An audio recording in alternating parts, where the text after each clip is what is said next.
Ibihe byiza kuri wowe wabashije gukora subscribe kuri Sano Empire, nawe utari wabasha kubikora ariko ukaba ugiye kubikora nawe bikugendekere gutyo. Ni iby'agaciro gakomeye cyane ko barasize support yawe subscribe kuri Sano Empire. Imana ibiguhera umugisha. Abasanzwe bamenyera Sano Empire tubagezaho amakuru atandukanye, haba mu buzima busanzwe, muri politike, muri showbiz ndetse n'andi henshi hagiye hatandukanye. Ni kuri uno munsi rero twanyarukiye muri showbiz tukabazanira bino byamamare bibiri, akaba ari Fata ku mavuta ndetse na Miss Muheto. Murabizi yuko bari mu maboko y'ubutabera, bari kugenda bakurikiranwaho ibyaha bigiye bitandukanye, ariko mbere na mbere reka tubanze duhere kuri Miss Muheto dukurikizeho uyu mugabo Fata ku mavuta. Aba bose ni ibyamamare. Murabizi yuko Muheto ari we abantu bari kugenda babihuza n'ibya Prince Kid. Murabizi yuko bafite ukuntu ibyabo bitagenze neza, ndetse na Prince Kid akaza kuba yabigiriramo ibindi bintu bitari byiza, akajya mu maboko y'ubutabera ndetse agacirirwa n'urubanza, bikaza gusa nkaho icyaha kimufashe, nyuma akaza kuba yarekurwa. Ndetse tukaba turi bugaruke kuri uno mugabo Fata ku mavuta nawe uri kuburana ku birego bigiye bitandukanye, ndetse aba bose bisa nkaho ibyaha byabo byagiye biterwa no kutamenya cyangwa se kwirengagiza.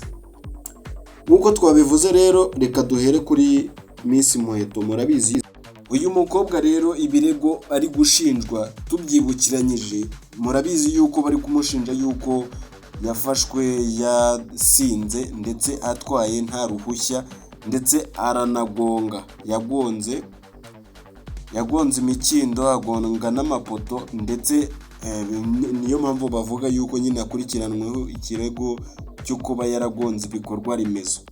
Ibyo ngibyo byo murabizi.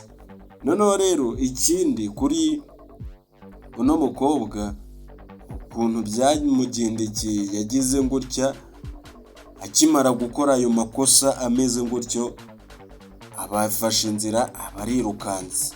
Muri uko kwirukanka aba yibagiriwe telefone mu modoka, ageze hirya arakata aragaruka, waje gufata telefone. Ari byo bya bindi rero by'ubusinzi. Inzoga burya ari ukuntu zigera gutya, ugasanga iyo warengeje urugero hari ukuntu zisa nkaho zigukontoruye, ugasanga nyine ntubashije kuba wagira. Gusa iki cyaha nta kuntu n'ubundi yari kugitoroka, kuko niba yaragonze imikindo, imodoka igasigara aho ngaho, ntago n'ubundi iyo modoka yari gupakirwa na polisi ngo bazayoberwe nyirayo arinde. Ndetse ikiriho rero, inkuru yabaye ibindi, yabaye ikimomo, nuko uyu mugore nako uyu mukobwa, kuko aracyari na mutoya, kuko aracyabarizwa iwabo, ntabwo yari yashaka. Uyu Muheto nuko ubu ngubu yanirukanywe mu kazi. Ubu yirukanywe mu kazi aho yakoraga, yirukanywe, niyo makuru ari kugenda acaracara, ari kugenda avugwa. Aho yakoraga mu kigo kimeze neza, yahabwaga amafaranga meza pe, ku buryo buri umwe ari we wese ari kugenda avuga yuko uyu mukobwa rwose ari mikasiro yagize. Ndetse akaba ariyo nayo mpamvu bari kugenda babihuza na Prince Kid, ndetse bakaba bari kugenda bagaruka yuko bisa nkaho bamwe bari kugenda bakora ama operation yagiye atandukanye. Sibyo yuko buriya nta mpamvu yo kugaruka ku bintu bitizewe neza. Gusa icyaha yaguyemo no mukobwa nta muntu utakigwamo, kuko abastari benshi hano mu Rwanda n'ubundi batwara nta maperime bafite, nyuma y'aho leta y'u Rwanda ikuyeho perime z'inyamahanga gukora mu gihugu cy'u Rwanda. Abastari benshi nta maperime bafite pe, kuko bikomeje kugenda binugwanugwa yuko rwose, sibye yuko ntawo twatunga urutoki, ariko se nk'akanaka namwe muzi ubu hariya afite. Abo bose nyine bamwe sibikuyeho ko bamwe bazifite, ariko hari abatazifite rwose, hari abatazifite, kuko perime yo mu Rwanda ibona umuntu igasiba undi, kandi bano basitari usanga bafite imyanya mito yishoboka ku buryo kujya kubona umwanya wo kujya gukorera perimi bigorana. Ikindi rero abantu bakomeje kugenda bibaza, sibyo yuko batabashije kuba bamenya amategeko y'u Rwanda mu bijyanye no gutwara byagiye bihinduka. Murabizi yuko mbere iyo bagufataga nta perimi ufite bagucaga 50,000, ubu byarahindutse, warabitangaga ugahita wikomereza. Ndetse wasangaga nk'abantu batwaye amamodoka cyangwa se ibinyabiziga bidahuye n'ubushobozi bw'amakategori bafite.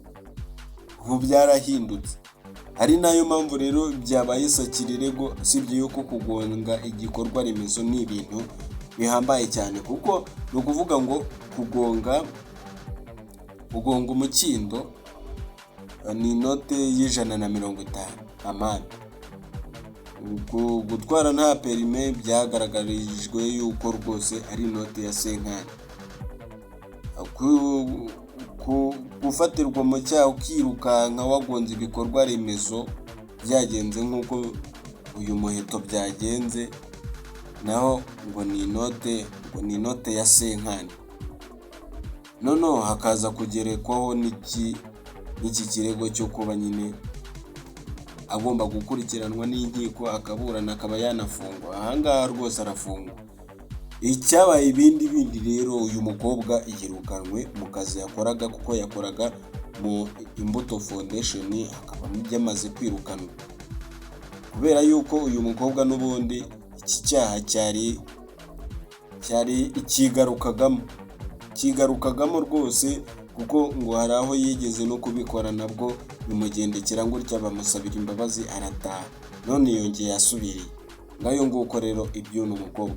Uyu ufata ku mavuta rero nawe akomeje kugenda aburana ku birego bigiye bitandukanye, bimwe sibyo yuko rwose ntabwo azabitoroka kuba yarakoresheje ibiyobyabwenge. Ibyo byo ni ibintu bamwipimira bakabyibonera, nta kindi wabirenzaho. Icyaha tayari cya mbere cyaramufashe, ntabwo rwose ibyo yapfa kubicika. Iyo bagupimye baba bagupimye, ntabwo ari nka cya gihe wasangaga nk'umuntu bamubeshyeye ikintu ugasanga barabyemeje gutyo nta kimenyetso gifatika, cyangwa se ugasanga barimo barakurega ibirego bya nyabyo, watanga impamvu atari byo bakabyumva, aribyo bya bindi bavugaga ngo nta kimenyetso nta cyabaye, kandi ikinyoma cyateguwe kiruta ukuri kurimo akajagari. Ubu ngubu rero ntabwo ariko bikimeze. Leta y'u Rwanda ifite igikoresho, inzego, uru rwego rwa RIB rwaje ruje. Murabyibuka yuko wasangaga nk'umwana w'umukobwa agize gutya agahita yimagina ati natewe inda na runaka ariko simushaka, ngomba kuyishyira kuri uriya kandi agomba kuyemera, bikarangira bigenze gutyo. Ubu ngubu basigaye bagupima, bakagira ute, bakareba buri kimwe icyo ari cyo cyose. Ibyo byose rero uyu ufata ku mavuta nawe byaje kurangira nyine nawe nyine fata ku mavuta, bayifata ku mavuta. Fata ku mavuta yakomeje kugenda bafata ku mavuta, ndetse byagaragaraga yuko rwose byibuze abo yakundaga kuvugira wenda bashobora kuba bamukurikirana, wenda bakaba bamukurayo, ariko harigeretseho iriya dosiye yo kuvuga ngo akoresha ibiyobyabwenge, bikoreshwa n'ibiyobyabwenge, ndetse n'imvugo zishobora kuba zabiba urwango. Murabizi yuko mu gihugu cy'u Rwanda ibintu nk'ibyo ngibyo rwose ntabwo byakugwa amahoro, kandi nta muntu ubishyigikira. Yego akenshi na kenshi urakurikiranwa kuri izi mbuga nkoranyambaga, dore ko ari iby'abantu banishukaho cyane, kubera yuko abantu bakunda biracitse, bakunda kabaye, nawe ukagira atahari wenda ushobora kuba wabikora ugasanga urarebwa, ariko bikarangira rwose RIB ije ikakubwira ati yumve ubumwe bwo mu banyarwanda urimo urasenya ubumwe nta soni, ukagenda ukajya imbere y'ubutabera ugasanga icyaha kirakugonze, kandi wari uzi yuko uri kubikora as entertainment, ugasanga bifasha urundi rwego. Murabizi abayago abo bari bagiye gukurikiranwa, sibye yuko bo nyine byarangiye bigiriye hanze kugira ati wenda babikore mu buryo bubanogeye badafite ababakurikirana cyane cyane. Ariko ndakeka yuko yego nubwo kwari ukuri cyangwa se byaba ari n'ibinyoma Yago yakoresheje, sibye ko abo yacyuriye bamwe na bamwe yatangiye kugaragaza proof yuko rwose yabakemuye bakabyumva, sibye yuko igikenewe ari uko bagomba gusaba imbabazi. Murabizi mu mavideo ari kugenda agaragaza hari ibintu yakomeje kugenda avugaho bimwe na bimwe, ndetse agaragaza bamwe na bamwe bakomeje kugenda bahindura system bakoreragamo. Ariko iyo aza kubikora ari mu gihugu cy'u Rwanda nka kuriya yabashyize hanze kagirote, ntago byari kumugwa neza. Gusa ubu ngubu rwose yakoze akantu keza, gusa niba yarafasha umuntu akamubwiza ukuri akaba yagerageza buryo ki ushobora kuba yahindura mentalite, rwose ni ibintu byiza rwose, kuko n'ubundi izi mbuga nkoranyambaga n'izo kubaka ntabwo ari izo gusenya. Ngayo nguko rero iby'uno mugabo, fata ku mavuta ndetse none mu minsi wanyu aho bigeze. Gusa icyo nagushishikariza wowe utari wabasha gukora subscribe, kora subscribe kandi no kuri iyo nzogera notification kugira ngo tuzajye twibanira mu nkuru zigiye zitandukanye kuri Sano Empire. Imana